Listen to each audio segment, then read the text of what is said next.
guys? Welcome back to the Spike NFC North podcast. My name is Imorie. I'm joined by Mr. Corey Thompson of the Detroit Lions, Mr. Axel Royden for the New Orleans Saints, and we got Mr. Vontae Crowder, always in the move, representing the Dallas Dirty D Cowboys. Guys, so we have some crazy shit to talk about. Obviously, on our previous episode, we had Miss Olympia Smith on here, and we were talking about the championship games. Obviously, when it comes into the grand perspective of things, we had the Eagles and the Commanders got shit on. And we had the Chiefs and the Bills. There was a lot of controversial calls as far as that game is concerned. So, guys, I'm going to start it off. We're going to start off with the Chiefs and Bills. I'm going to just give my thoughts, and then we'll just go in clockwise order. So, for me, to Papa, to Axel, to Vontae. Now, this Chiefs-Bills game is a hot fucking topic. I'm not going to lie. There were so many crucial penalties, so many crazy things that went down here that I was completely taken aback by. Obviously, we knew that it was going to be close. We knew that Pat Mahomes and the Kansas City Chiefs were definitely going to be a tough opponent for the Bills to beat. They've been the bane of their existence for the entire time. At this point, they've lost them 4 times in a playoff setting, and that's a terrible fact to keep in. Now, I think that there was a couple of pivotal calls here. Sure, the refs made some bad calls for both teams, but there's one in particular I want to focus on from my perspective of the game, and that was the last drive by the Buffalo Bills before the Kansas City Chiefs took the ball back. Now, they came up on a 4th and 1. And obviously, the third down play was arguably a first down. I think there was something there that made them go back. But, dude, we all saw that angle of Josh Allen doing that QB rush. He pushed straight in. And arguably, I think everybody in America saw that he had the first down by inches, not by much. But then, I don't know if you guys peeped it. When I was watching the broadcast, I saw the refs come out in 2 different spots to plot the ball.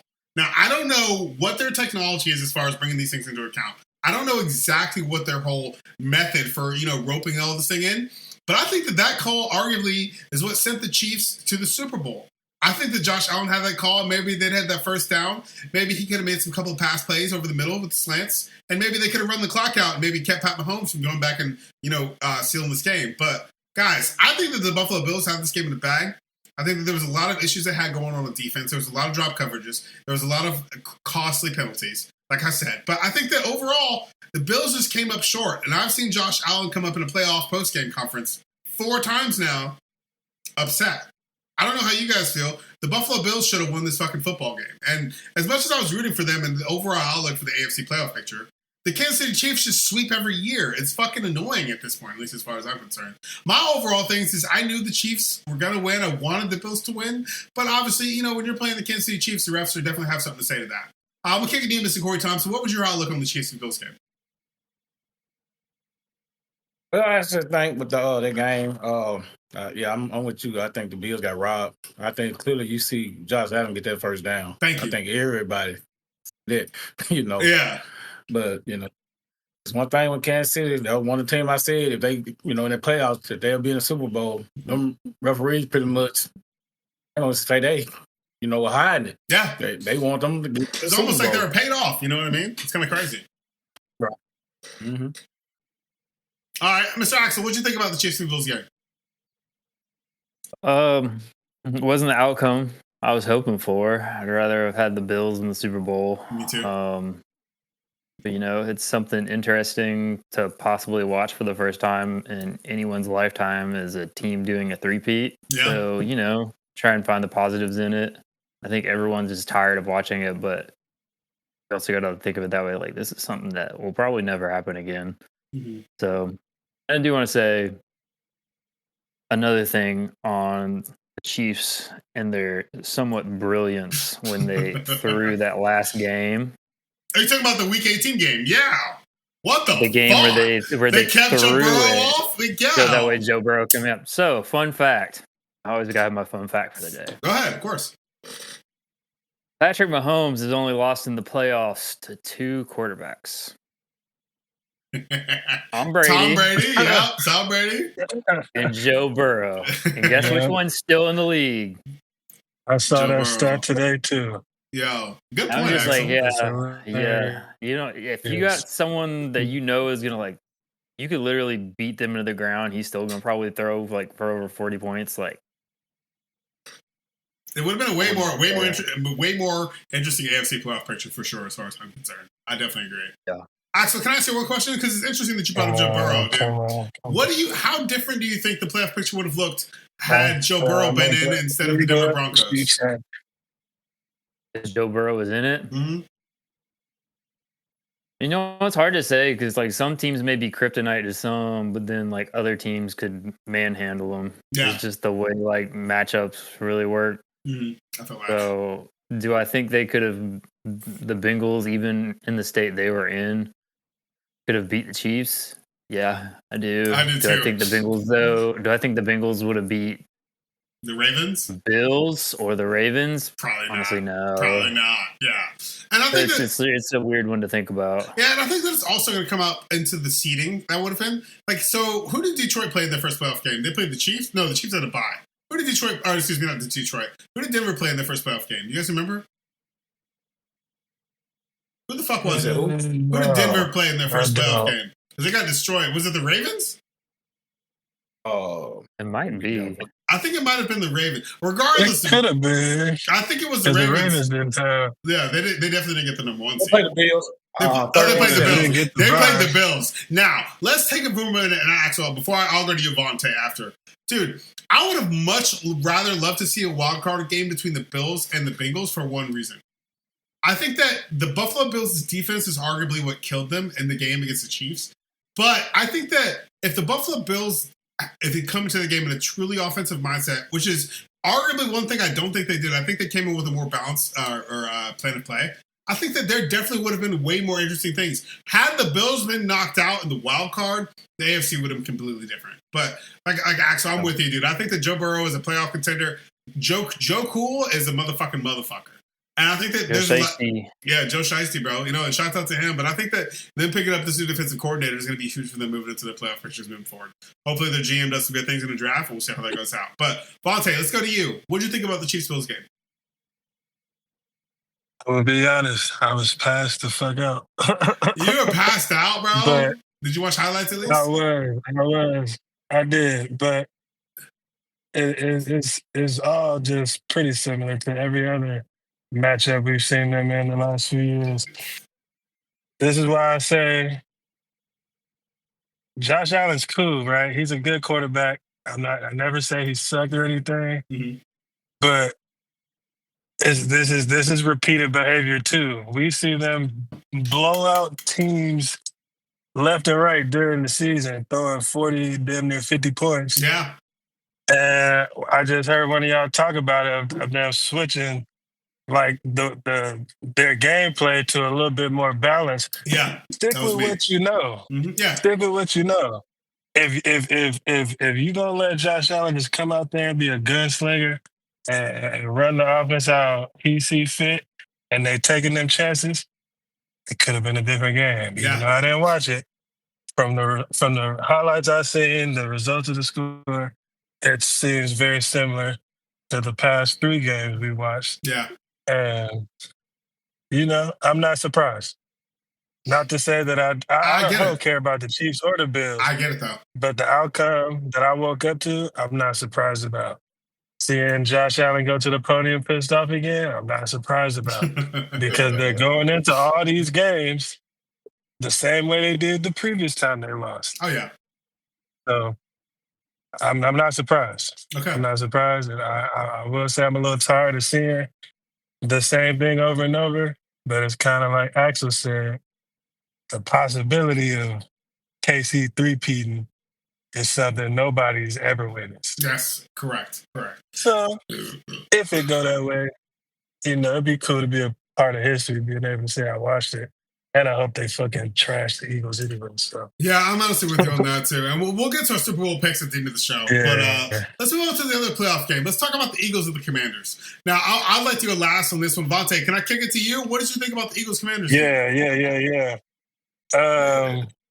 So that game threw me off a little bit because, at least from what I saw from the Commanders. Also, cheers, guys, if you're drinking. At least cheers. I am drinking. I got a bottle of water and a joint. But cheers, you guys. How you doing? At least stay hydrated. But so go ahead. Finish your take. We talk about the Commanders and how Jaden Daniels is so poised and he makes the right decisions.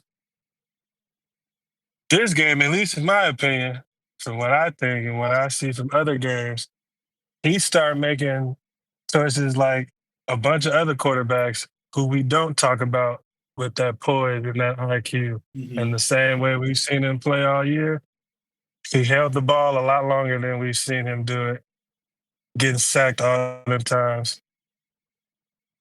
Ball in the wrong place a couple times, poor interceptions, things of that nature. Like, it's just one of them things where it's like, you play this way to get you all the way there. Of course.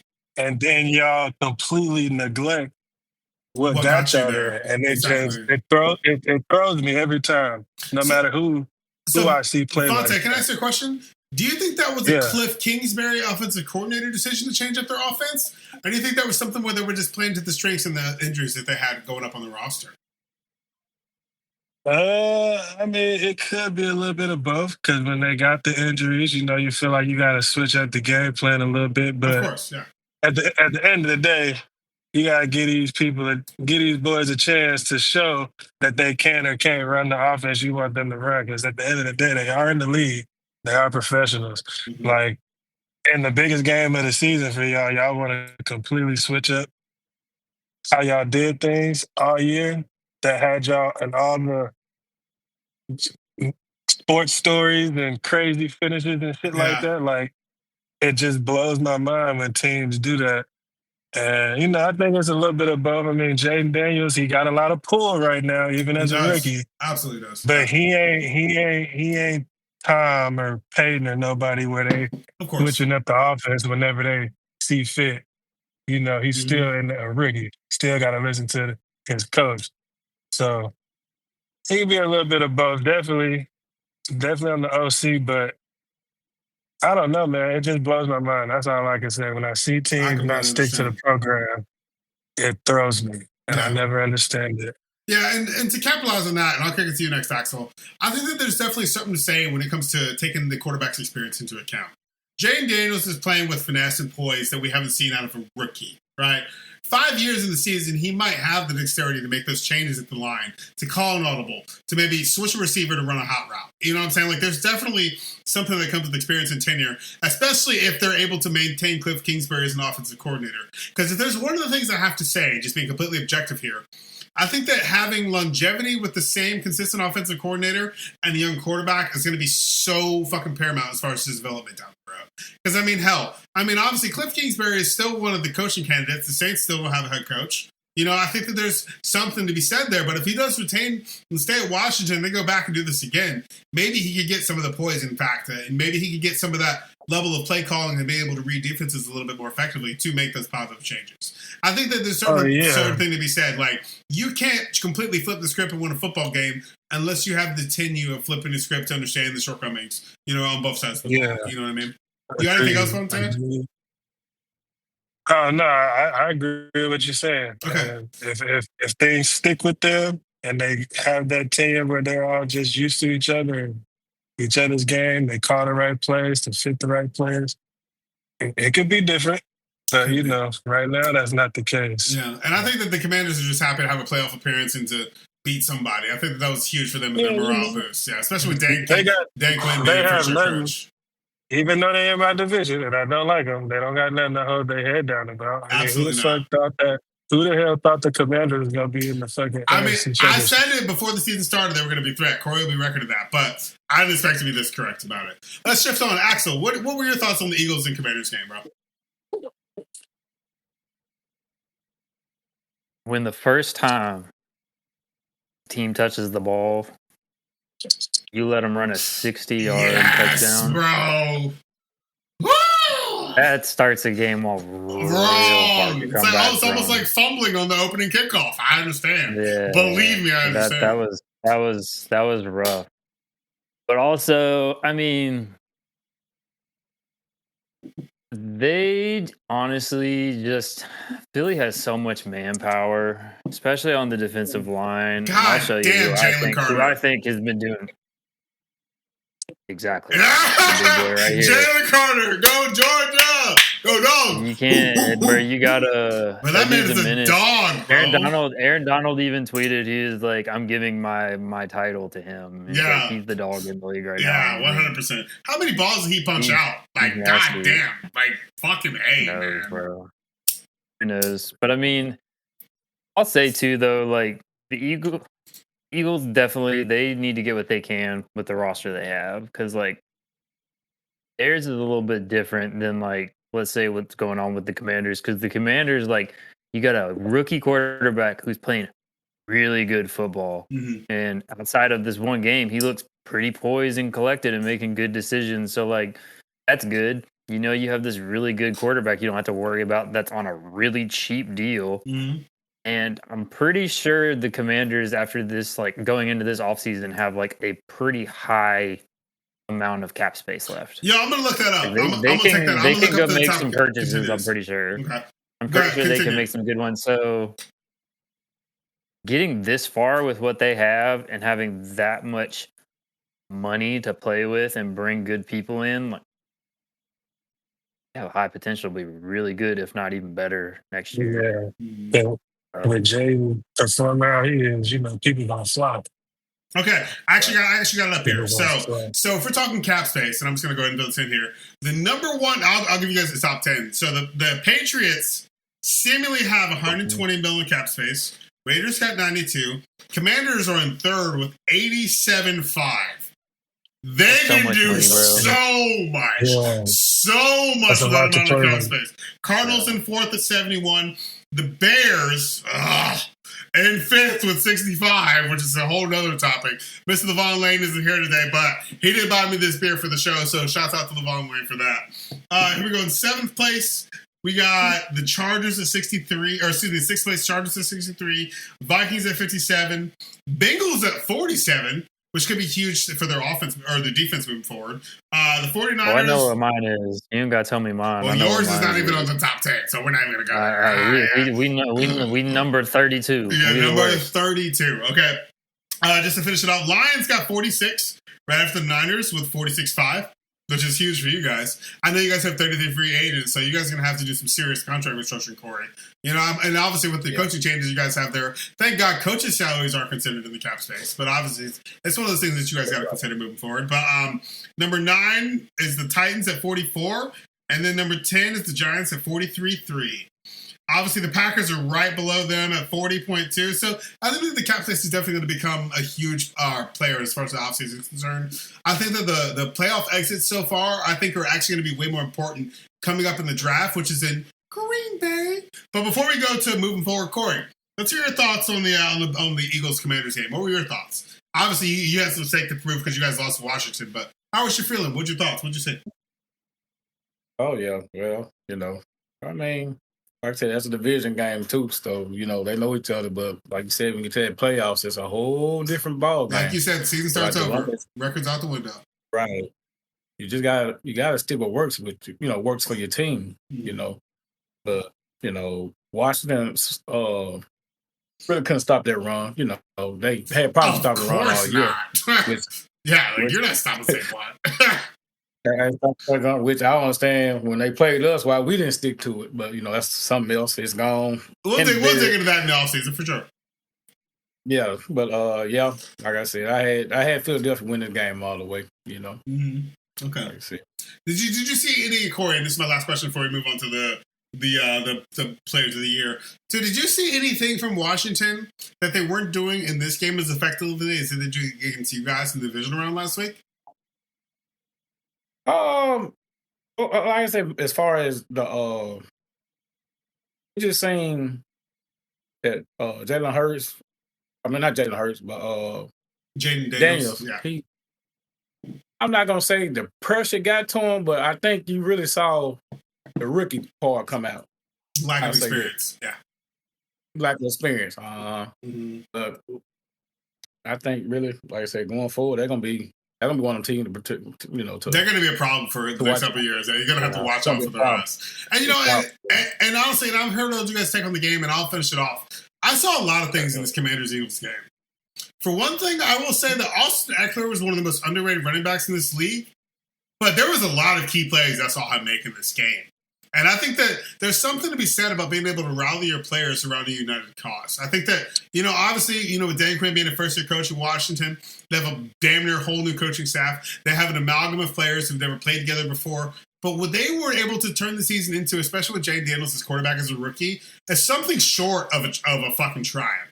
And like, guys, I'll be honest with you, and we'll move on to Rookie of the Year right after this conversation. But I think that Jane Daniels getting this far with this team, with this unprecedented level of success on both sides of the ball, or all three sides of the ball, including special teams, I think that there's something to be said there about you instilling the right coaching energy in these young players. Because if there's anything I have to say about the playoffs as a whole, guys, it's one thing. I think the most fire-up team has won every game so far. And I think that there's something to be said about Dan Campbell, especially coming off his 28-3 loss, being the head coach of the Falcons in that Super Bowl against Brady. I think that he's able to go to Washington and have a clear reset. That's definitely going to turn into something that's going to be in a momentum build moving forward. Hopefully they're able to retain some of these young players. I know they have a mixed roster with a bunch of old heads and young guys. But, maybe if they're able to retain some of these players, I think it's going to be huge key moving into, their longevity in the future playoff seasons coming forward. Now, my official take on the game. You have something, Saxel? So this is just funny. Go ahead. I had to say this since we were on the topic of the Eagles. Yeah, go ahead. I found this play, the title of the play is hilarious. The tush push that they do. It's so funny to me. But they did it. Yeah. They did it apparently 5 times against the Commanders, converted on it 4 of them, and scored on 2 of them. Mm-hmm. Yeah. It's a crazy play, bro. You see them get lined up for that, and you just got to be like, shit. I hate that play. But it's brilliant when it's going against me. But when you do it, it's awesome. If I was a coach, you better believe that when we on 4th and 1, no matter what part of the field we on, push like a motherfucker. Mm-hmm. Right. Oh yeah. But going back to my take on the Eagles and Commanders game, obviously the lack of experience I think is what came into play here. I think that obviously Jane Daniels definitely wasn't used to that sort of pressure. He wasn't prepared for the defensive backs to be on his receivers as quick as he got the ball to them. Obviously, there's a lot of costly turnovers from arguably both teams, and I think that there was certain defensive stops that came up that nobody saw coming.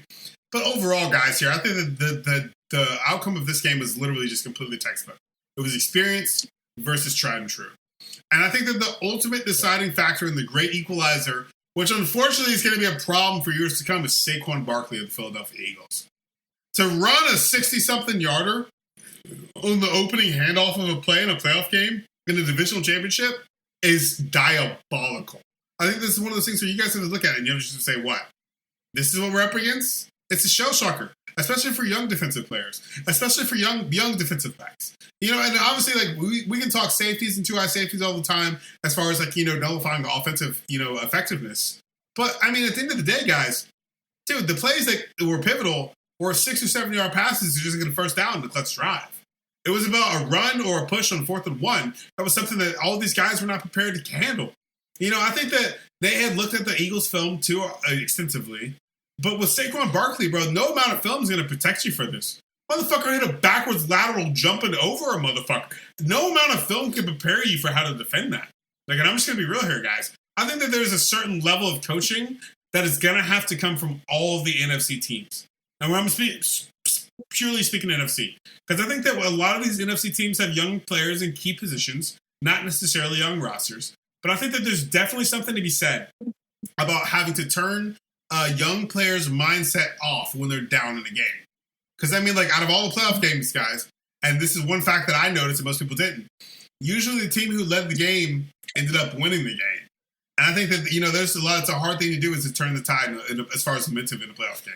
But, it's one of those things where I think it's just going to come down to overall how your coaches react with your players, how your quarterback can react to failure, and the resiliency that comes from, poise and experience. But and that's another thing too, is now we're going to have an Eagles-Chiefs Super Bowl. Arguably nobody wanted that. Nobody in America wanted that, except for Chiefs and Eagles fans, guys. So let's be real here. Saquon Barkley is just an absolute threat, and fuck the New York Giants for trading him a division. That was the worst decision, worst offseason thing. And then to give us McKinney? Come on. Seriously? The New York Giants absolutely failed the fucking offseason trade negotiations. They just fucked themselves. But, with that being said, guys, I appreciate all your takes to the NFC playoff games. We'll come back to the Super Bowl picks beforehand. But right now, I want to take a second. Let's talk Rookie of the Year. And I'm going to change it up. Pop. Who's Rookie of the Year? I really think Jaden Daniels gonna run away with it. I think so, too. I don't say run away with it, but I think he gonna get it. I really think he gonna get it. Like I said, he broke his little records or not, especially doing good for a rookie or not. But like I said last time, with Brock Bowers. I was Georgia player.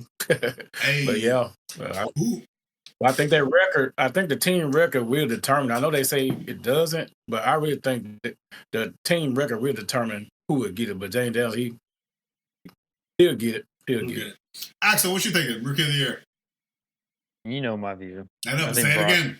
I think Brock deserves it. I mean, it goes off the regular season, so it's everything you do in the regular season. So, I mean, it just depends. I mean, I understand awards 9 times out of 10 are always going to go to a quarterback, though. So, would I be shocked if Jaden Daniels got it? No. I feel that. Do I think that his stats alone? So that's one of those things where you got to think about. It's like, should I view this strictly off of stats, or should I also view this off of like how did you impact your team? Good point. Like stat wise, they're both high. Impact the team are both high. It's just Brock has more. He has to like try and uphold with the Raiders than Daniels with the Commanders. The Commanders have a much better team than the Raiders. Okay. So. Vontae, rookie of the year. Yeah, what you thinking? I agree with Corey. I think Jaden Daniels gonna get it. He just got to. I agree with Axel too. Like I said, the similarities both of those players for that award, but just all the hype around Jay, all the noise the Commanders made this year, fucking stocking everybody, getting all the way to the NFC. I know that playoffs don't matter, but he's always in the news. Bro. Yeah, he got it right now. When anybody thinking about a rookie, you ask somebody who don't know football who the best rookie, they know it's gonna be Jaden Daniels because his name is everywhere. His name is everywhere. And he balled out, man. Like a lot of people balled out. And man, he just did his thing. Like I said, I don't necessarily say he's gonna run away with it, but I think he's gonna win. Okay. Yeah. Here's my take. And Axel, I remember what you said on last week's show when you brought up the whole Brock Bowers and the argument for, him coming out of a shithole franchise with Gardner Minshew, a dog shit quarterback, and the ability and the longevity he's able to inflict on that team. I think that's something that definitely needs to be taken under absolute consideration. Now, can we both be honest, or all 4 of us be honest? That does not necessarily carry weight in the decision for Rookie of the Year. Like Axel said, it normally goes to quarterback. And I think that what Brock Bowers did, I think it ultimately holds a similar amount of weight to Jaden Daniels, except for one facet. The Commanders have never had a real nigga-ass quarterback. They made it farther with a rookie than they made it in the past, 6, 7, 8, 9, 10 years? I think that ultimate, last time they were like this when they had RG3. Probably longer. Yeah, probably longer. So 12, 13 years, yeah. And RG3, is RG3 a real nigga? I mean, kind of. I mean, it's fucking, it's a debate there. But I think that there's definitely something to be said, like Axel, like when you brought up the whole point for Brock Bowers not having a quarterback, for losing all these key offensive players. And to be able to pick up that offense and still have a record season, motherfucker had more yards than all the Packers receivers. As much as I hate to admit that, I think that's definitely something to be taken into consideration, especially when we're talking about a rookie. I think that's something huge. Pop, I'll come to you next. I think that what Jaden Daniels did was he just went against all of the preordained notions for what the Commanders were capable of this season. I think that arguably on paper, Jaden Daniels will win it simply because he made it. I know that we're not saying the playoffs count, but I mean, fuck. Dude, Jaden Daniels... They got more dubs, though. More dubs. But he's had more impressive wins. How did they beat the Bears? Hail Mary. How many last drive wins did the Washington Commanders have? I think there has to be something said about Jaden Daniels. I mean, it's very rare that a rookie can come in and actually have some longevity and impact in the locker room. I'm just saying, name one. With the exception of CJ Stroud, who's really been able to do that. But my pick for Rookie of the Year, Jaden Daniels. Papa, you had something else to add? Yeah, I'm gonna say unless they do it like when Brett Favre and Barry Sanders shared the MVP. That will never like happen, dude. dude. You know what I'm saying? But guys, I think when they did it back then, it was a lot of controversy with that. But that's why I said unless. Was it like mail-in? Because they didn't even have the internet back then. Like, what was it, like mail-in ballots or something? No, they did. They did. So it was just a panel picking. Okay. Yep, all right, so let's move on to another category. Offensive Player of the Year. I'm going to change it up. Axel, what's your thoughts?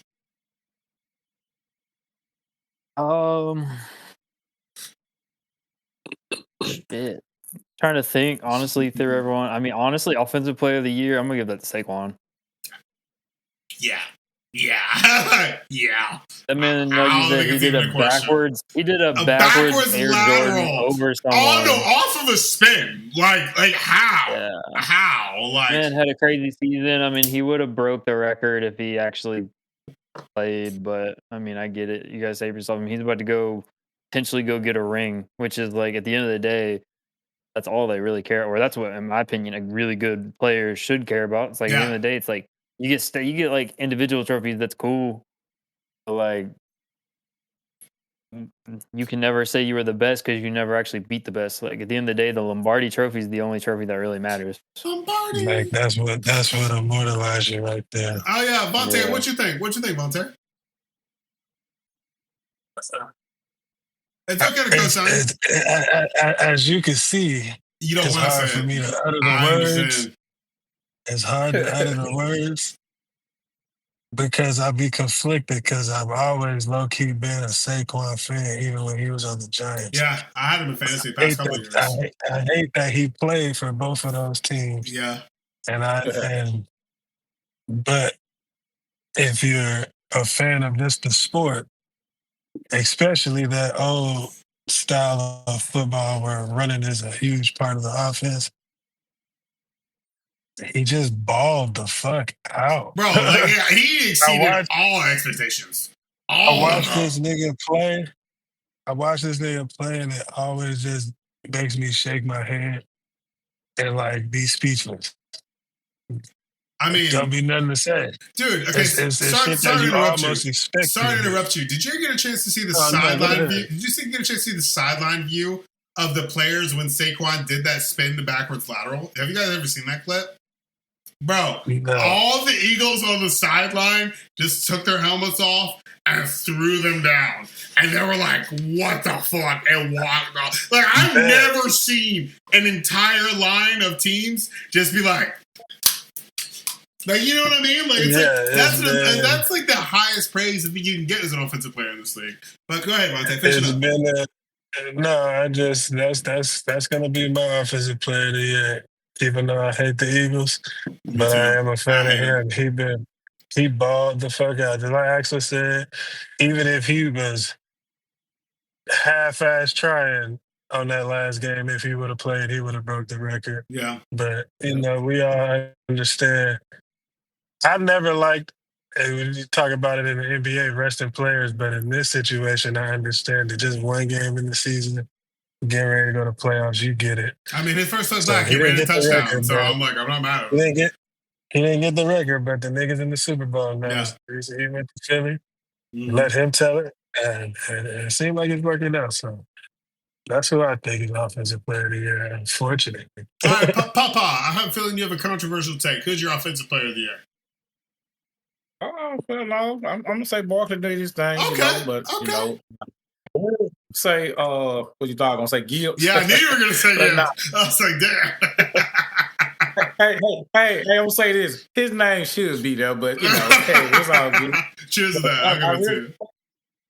It's going to come between Lamar Jackson and Barkley, but like I said, Barkley, man, so like I say, if he would have played that last game, he would have hands down broke that record, so my pick will be Barkley, but I won't be surprised if they give it to Lamar Jackson.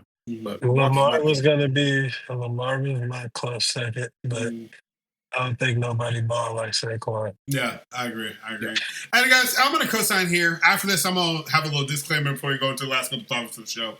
But I think that Saquon Barkley was single-handedly the best offseason pickup that I might have seen for a running back in NFL history.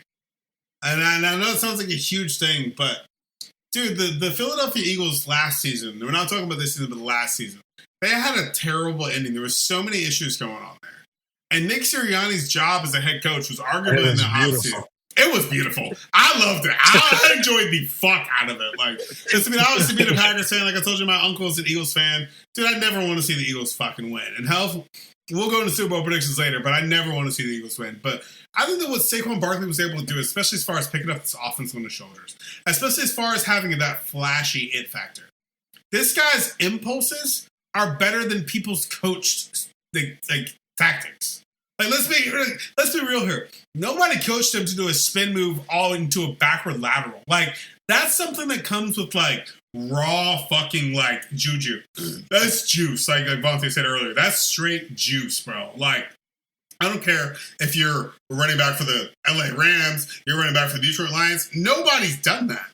And to this day, and probably for the next 10 years to come forward, that might be the most impressive football play I've ever seen, or any of us have ever seen in our lives. And somebody's going to try to do it again. Somebody will. But the only way you can top that was an instinct. It was instinct. What he did was instinct. But it was so... Somebody else going to try to do it on purpose. It looked like it was a rigged play. It looked like some NFL street shit. Like, who the fuck is able to pull that off? And I think that Saquon Barkley is arguably going to be the Eagles' best offensive player moving into the Super Bowl game. And I think that there's definitely something to be said here, especially as far as, like, what Saquon has been able to do with a proper O-line. Now, the New York Giants, oh my God. These guys are the victim of not knowing your players and not putting them in the right system for them to perform. Look at what's happened to McKinney. Look at what's happened to Saquon. I think that there's something to be said about them all going to new systems and being way more successful than they ever had before. Hell, in week 7 or 8, fucking McKinney was shitting in the league in picks. And even then, he finished in 3 or 4 as far as overall picks. And I think that that's huge. But I think that what the impact these players have had... Shut the fuck up, Corey. I see you laughing. I think that the impact that these players have had by going to new teams has lifted their teams up way more effectively than had they stayed where they were. Papa, you got something you want to say before I move on to the next topic? You over here chuckling. What's up? No, I got nothing to say. You got nothing to say. I mean, you said the picks. So I mean, I know you chuckle. Yeah, I know. There was definitely a taper there. But hey, man, look, I gotta say though, Corey, and this is something like that we haven't talked about. I'll give you guys props as Detroit Lions, but you guys had all the injuries on defense, and you still made it. You still had the first round. You still were the number 1 seed, and that's something huge. And I respect you guys for forever, seeing the days. But at the end of the day. And then they're not going to want to hear this. Y'all were one and done, just like the rest of the division, bro. That's all I got to say. Oh, yeah. And it sucks, but I'm sorry. Like, I told you. Ego's going to be a motherfucker. We got betrayed, so it's all good. Dan Johnson betrayed us. Hey, man, look, I'm not even going to go there. But, so since Axel's gone, I'm going to take a minute here in the middle of the episode. Honestly, guys, if you like this show, guys, please drop a comment. Please talk shit. Please tell us that our takes are wrong. Talk to us. Tell us what's up. Tell Vontae he needs to get his ass at home. Tell Papa he needs to fucking take those sunglasses off because this show is nothing without you guys. This is episode 20. We've had 20 of these episodes. And I remember when the original concept was brought up between me and Mr. Lavon Lane.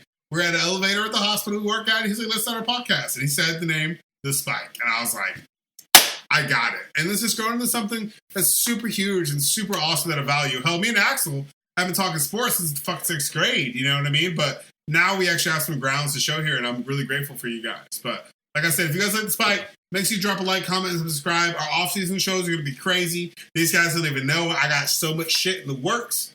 But let's move on to our next topic. I've sure been curious, like, what are we going to do when the season's over? Oh, I have so many plans. Don't you worry. So, yeah. Defensive Player of the Year. Ooh.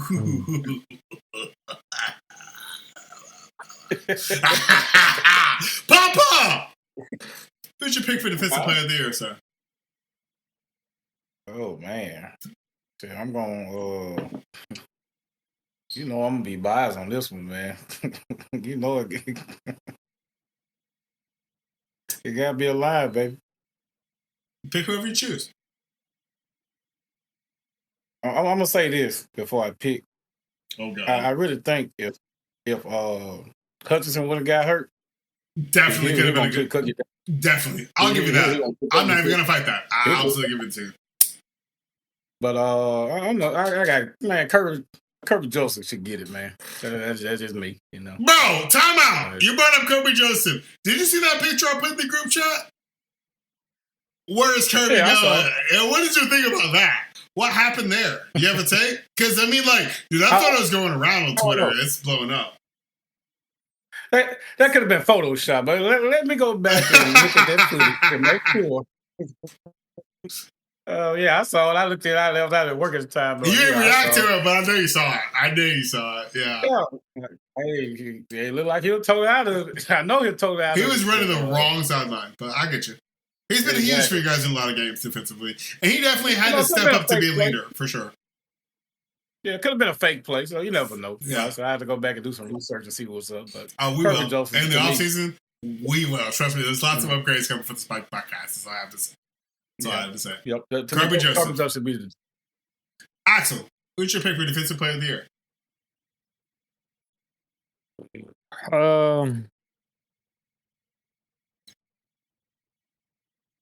Honestly, gonna say I got like only two people I can think of. I can't honestly even think of like stat wise off of that, except for like these two people. Trey Hendrickson from the Bengals, just because he led the league in sacks. He did.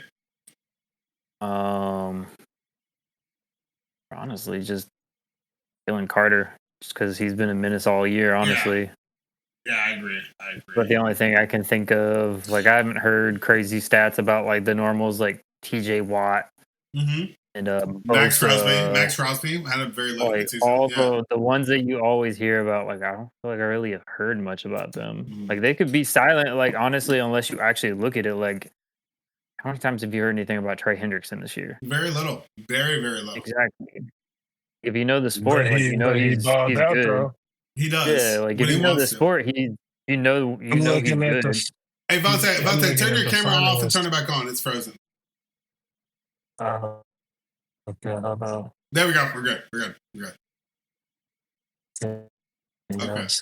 Oh, you were good. No, you're not good. It's okay. We can still hear you, though. What were you going to say? Now we see you. You're good. No, I was just agreeing with Axel, and the normal names you do see or we usually hear about ain't really being talked about other than T.J. Watt is a name we hear a lot. But I agree. I'm one of the first people I thought of. I'm not real good with names, but the Hendrickson dude is who I thought about as far as, like you said, just stats and how he balled out. You say leading the league in sacks. That's a big stat. You know what I mean? And I don't really recall too many other players who, like, you know, everybody as a collective did their thing, but now have a particular player other than him that really popped in my head and stood out. Because I used to play defense, especially defensive end. That's the type of shit that I'd be looking for. I know you're like 6'5", you giant motherfucker. Like, yeah, you know what I mean? So that's my type of baller right there. So I had to pick a player for defensive player of the year. It'll be him. Okay, so let me get my take. The Bengals. I think that there's one thing to take into consideration with the Defensive Player of the Year nomination. I think that a lot of defenses had to change their entire scheme up a lot. I think that a lot of these young quarterbacks in this league, you know, and I'll go Jay Daniels, for example, he's definitely given defenses a certain level of strain by his unpredictability and poise. I think that a lot of defensive plans moving in forward, whether it's, Zimmer at the Cowboys, whether it's Aaron Glenn at the Lions, I think that they've all had a lot of uphill battles as far as personnel. I think that there's something to be said there about a rookie being able to make that look irrelevant. And Corey, I hate to be the bearer of bad news, but Jay Daniels pieced you guys up like way more than the Vikings did, way more than the Packers did, way more than the Bears did. And I don't know if that's necessarily Cliff Kingsbury's offensive scheme, or if it's, resilience as a quarterback and his overall level of vision of play. But I will say, as far as my personal nomination for Defensive Player of the Year, it's going to be Jalen Carter. And I know that we're not supposed to consider the postseason, but Jalen Carter, even when he was at UGA, actually, you and I both know, when he was at UGA, that motherfucker is the reason we won those Maddens. And I think that there's definitely something to be said about your ability to go out of the collegiate arena, especially if you're coming from the SEC, going into the NFL, and being able to be as seemingly just as disruptive. Now, one thing I'd like to take the script and push it a little bit further, if we're going to talk about rookies, defensive rookies of the year, dude, Edgerrin Cooper and Javon Bullard of the Green Bay Packers arguably deserve recognition. Because as far as rookies, they're number 2 and number 3. This is as far as tackles on solos. I think that that's something to be said. Now, does that mean that I think they're the best defensive players in the league? Absolutely not. Absolutely not. I think there's a lot of guys in this league who can outshit on them and do things. But I think as rookies, to come in and kind of be at the top of the poise, especially with the new defensive coordinator and Jeff Hafley, I think there's just something to be said there that there's definitely going to be some bright things coming from them in the future. And I think that's a huge thing. And so now let's move on to our second to last topic of the show. Coach of the Year. Coach of the Year. Papa! Papa! Who's Coach of the Year? Dan Campbell should get it, hands down. Hands down. To me, he's improved every year. Started out 3-13 and 1. Next season, 9-8. Next season, 12-5. Finished 15-2. Won the division. Swept the division. He should get it. He should get it, hands down. I feel that. Axel, what about you? Honestly, I agree. I think Campbell's the right pick because as like a coach, a lot of times, I mean, the only thing you're really getting judged on, like the same thing that can fire you is like, are you getting dubs? Okay. I mean, y'all had the best record in this league, right? Yeah, in the NFC. Yeah. In the NFC? Okay. So, I mean, it's just, I go off of that, like my honorary runner-up that in some weird world, it wouldn't surprise me to get it. And Quinn. Yeah.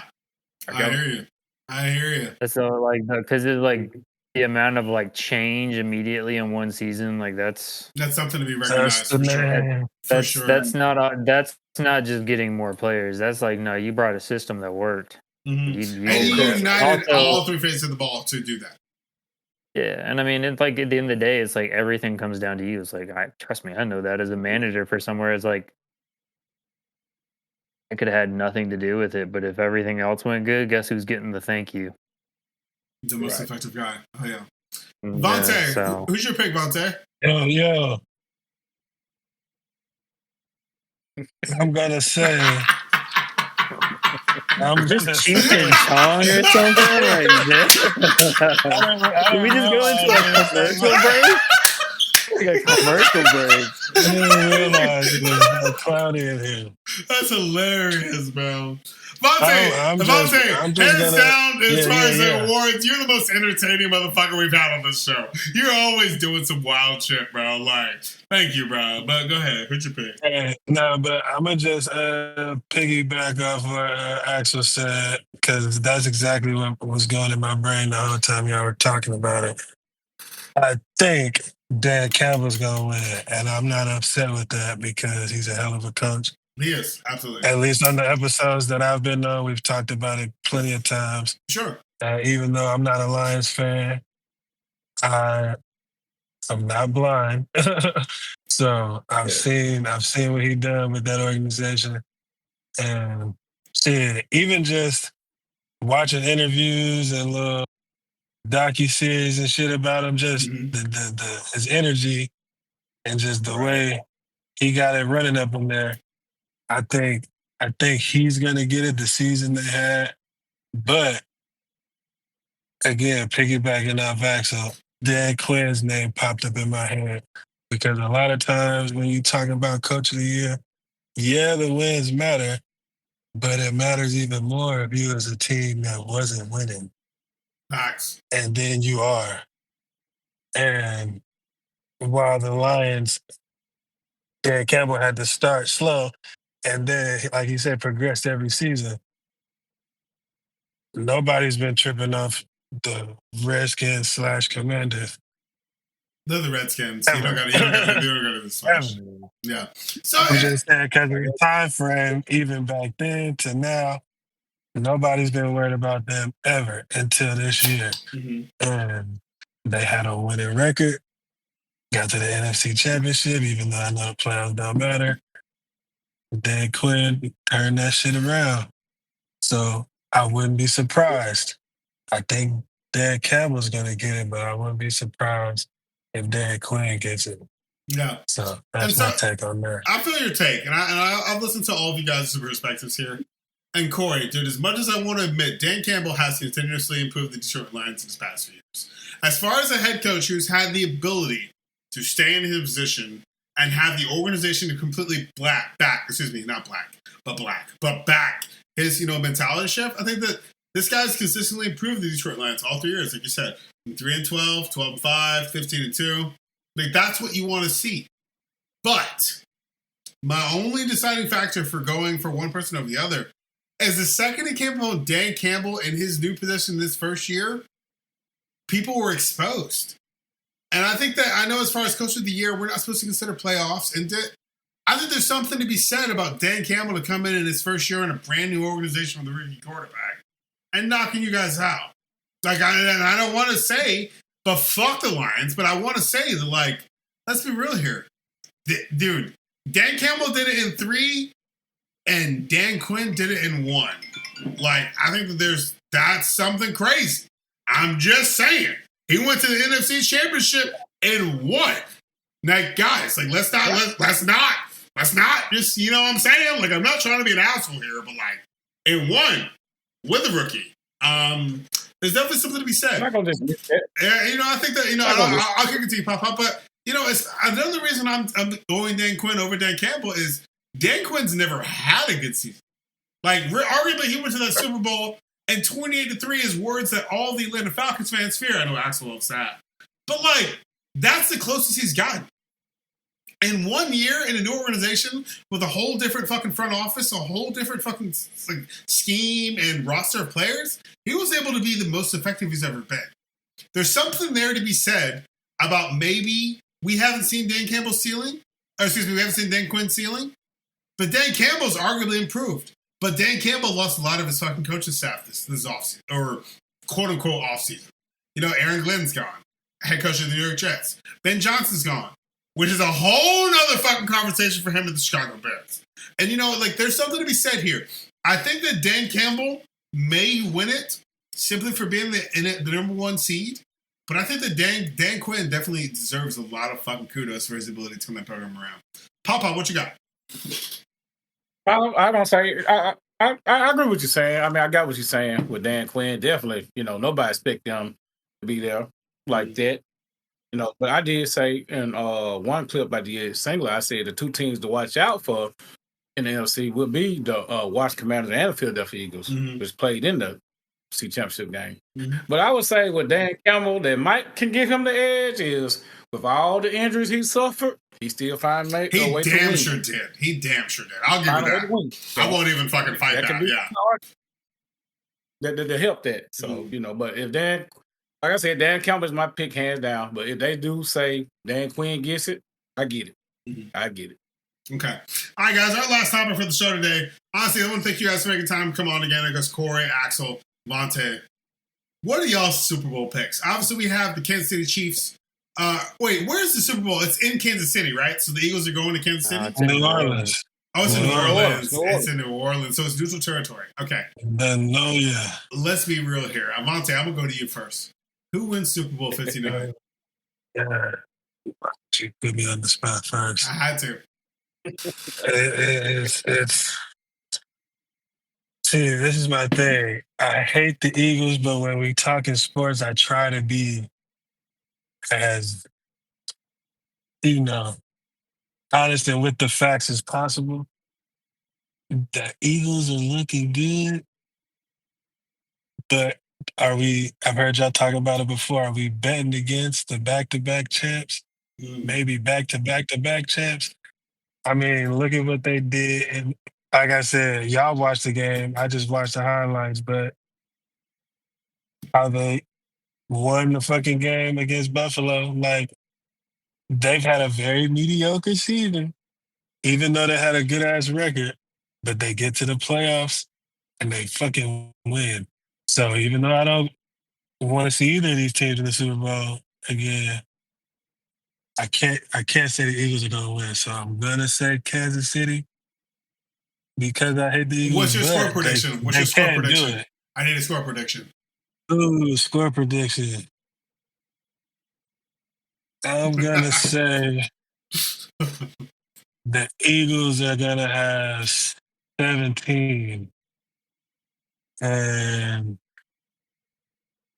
the Chiefs are gonna have, I'm gonna say like 24. That's what I'm gonna go with. Wow. I'm Okay. safe. Interesting. Some low and safe. Interesting. I think it's gonna be a lot of both of these teams got a lot of defense going on.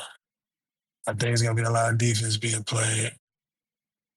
And I know they can score against good defenses, so I know they're gonna still get their money, but I don't think it's gonna be no 40 plus point a team shootout like that. Okay. So Axel, what you that's thinking? what I'm gonna give you. Axel, Even what though you I've thinking? been wrong this whole playoffs. It's fine. You're a Cowboys fan. Nobody expects you to be right. Axel, what you talking about?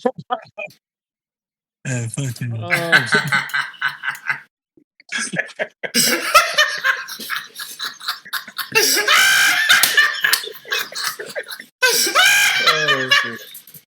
Oh man. Fuck all y'all for laughing so hard. Nah, I'm sorry. Come on. I had to clown you, bro. I had to clown you. It's one of my last chances this season. I had to, bro. It's all good. We're going to talk about your head coach in another episode. That's a whole other conversation, bro. I don't even want to talk about it. I was hoping you didn't ask me about it. No, not today. But it's coming, buddy. It's coming. Don't worry, it's coming. Axel, what you thinking, buddy?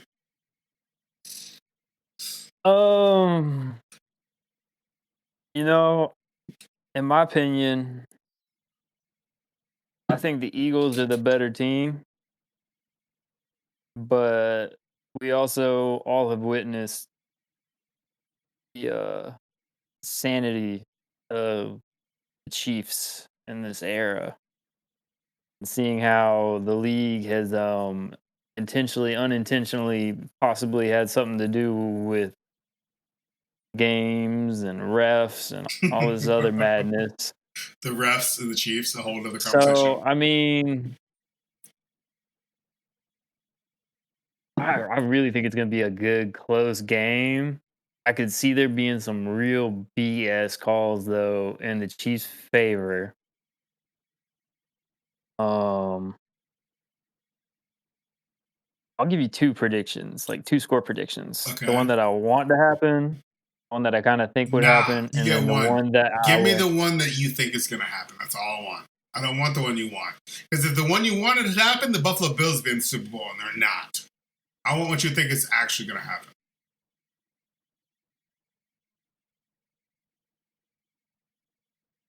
Chiefs, 24-21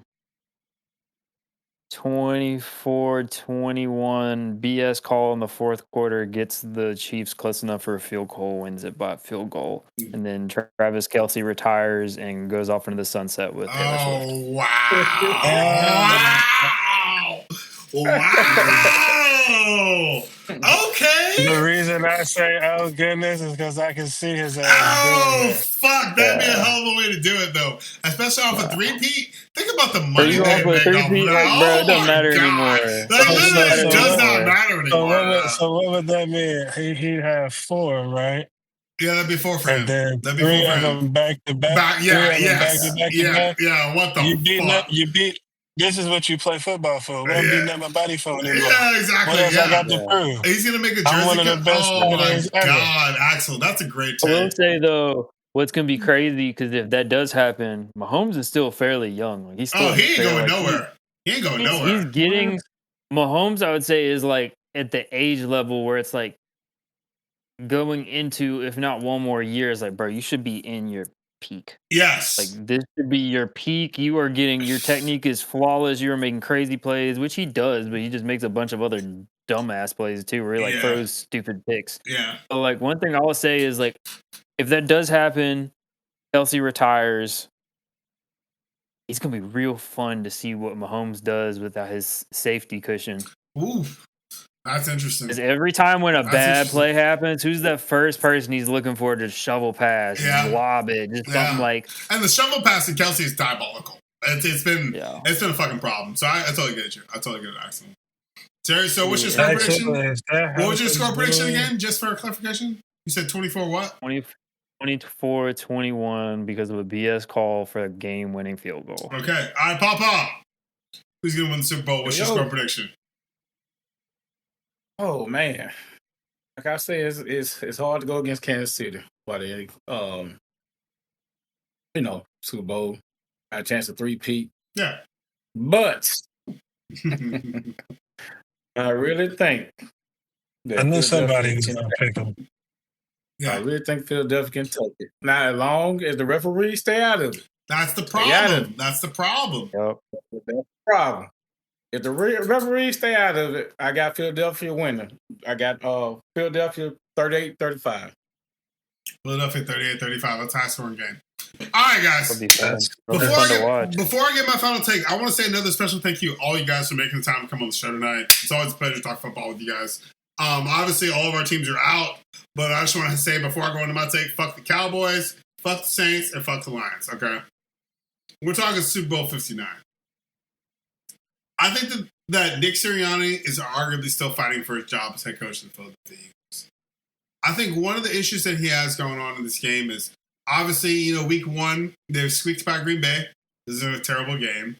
I think that Saquon Barkley hit his stride week 4 to 5, and he's just been a pivotal offensive player since then. Now, my number one concern in this Super Bowl is the fact that it's in New Orleans. So, without Kansas City being in Kansas City and without Philadelphia being in Philly, the refs are going to be way more hot to trot as far as whose side they're going to go on. I think that's definitely something we have to consider.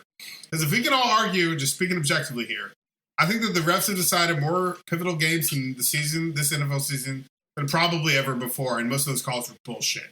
And I think that's how involved the refs are. Dude, it's fucked up. Hell, like we just talked about, I think most of us mentioned that 4th down rush by Josh Allen in the Bills-Chiefs game. Like, that was arguably some bullshit. But here's my take, my honest take.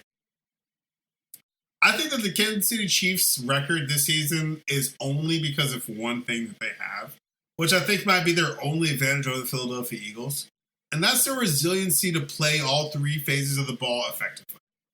Now, let's be real here. If we just let Saquon Barkley loose and just cut to the middle, or he ran jet sweeps, he'd fuck him up. Let's be real here. But, you guys have all commented, especially when we talked about the coaching changes and, their team strategies in a playoff game. A lot of people like to switch up when it comes to the Super Bowl. A lot of people like to, kind of change up their thing. And I think that only thing you need to let Saquon do is be Saquon. Unfortunately, with Nick Sirianni's job being under this level of scrutiny, because, let's be real here, going into the season, especially with their collapse last year, nobody wanted him to retain his head coaching job. It was just like, all right, this nigga's got one last try. But he made it to the Super Bowl. So my pick for the winner, Super Bowl 59, between the Kansas City Chiefs and the Philadelphia Eagles, is the Kansas City Chiefs. And in my score prediction is going to be 31-28 Kansas City Chiefs. Now, I do think that one of the pivotal things that's happened in these playoff games is there could be a clutch-ass drop.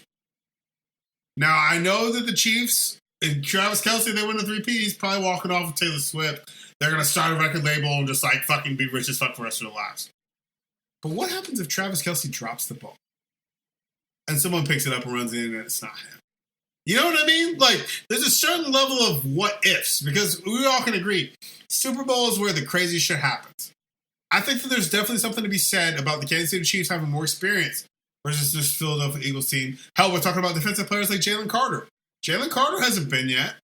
There's a lot of variables to take into play here. But I honestly think the refs are just they're gonna do it. They're gonna do it and give Kansas City that last possession. And I've said this to Corey. Corey, you remember, whoever holds the ball last in a playoff game usually wins, especially if it's less than a touchdown. And unfortunately, I think we're in for the 3-peat from the Kansas City Chiefs. I think that, there's something to be said about Jeff Spagnuolo not throwing all the pressure last week against Buffalo and changing it up and being able to manipulate that offensive scheme and have the spy and, all these crazy things. I think that Jeff Spagnuolo is just going to have the better coaching strategy on defense. And arguably, I think that the person who's going to win this Super Bowl is going to have the better defense. You guys got anything last words to say? Go ahead, I was just saying, I think it's going to be I know both teams have offenses that can score against top defenses, so that's why I gave the score I said. But I think it's going to be kind of a low-scoring game because both teams got really solid defenses, and I kind of feel the same way. I kind of feel like, just like you just mentioned that we talked about before, for whatever reason, there will be some changes, maybe a few small changes that will eventually be a big deal. And I think the Eagles are going to make the wrong changes to try to have some type of scheme that we don't know about. Mm-hmm. And they're going to work out for them. I think, Andy Reid got this team built for this. Andy Reid is the Bill Belichick that's still in the league. That's all I'm saying. They got this team built for this. They built for these crazy-ass situations, these big-ass games. Mm-hmm. We've seen it year in and year out, man.